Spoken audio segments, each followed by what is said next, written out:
we're going to start with Mr. Limpert. North Olmsted City Council now for more than a year has been discussing how to address residents' complaints about a growing deer population in the city.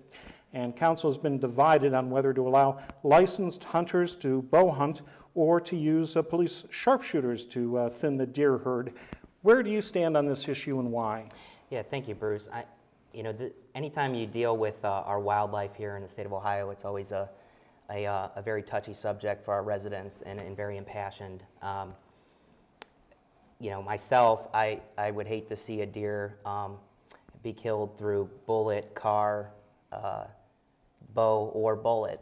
But unfortunately, as advised to us by the Department of Natural Resources and our administration and residents, as I went around campaigning the last 2 years, it's an issue that we felt like it was time to deal with.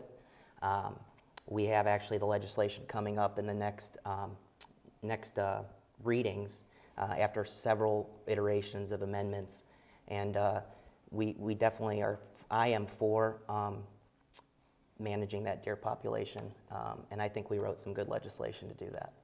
Okay, but in terms of, I think you were one of the few council members who actually favored allowing bow hunting. Correct? Yeah, I looked at that, and I was looking at both ways. The Department of Natural Resources gave us subject matter experts that we spent several meetings with, some of our members of council, going through different drafts and advisement, and we had actually 3 different committees of a whole meeting to go through and really understand what the issue was.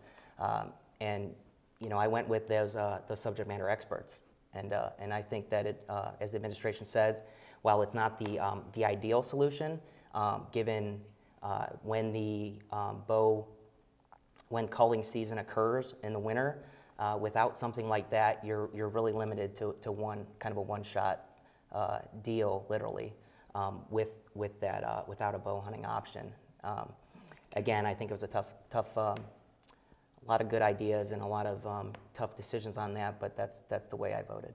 Okay, Mr. Smith, what is your position? Do you favor bow hunting, sharpshooters, a combination of both? Or well, none? Actually, I did a little research, and I think there are some other options we have that I don't know if they're really addressed. There are fertility and sterilization feed. I've researched some of the.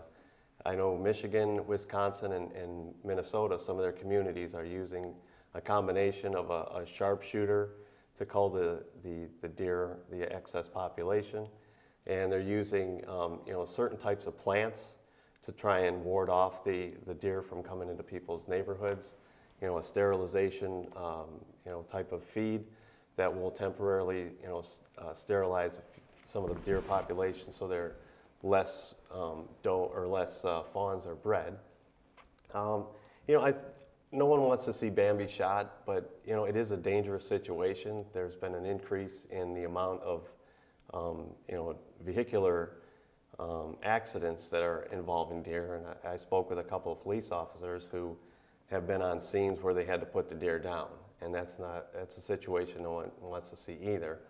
So I think that a combination of a few different ideas would be the proper way to go about doing that.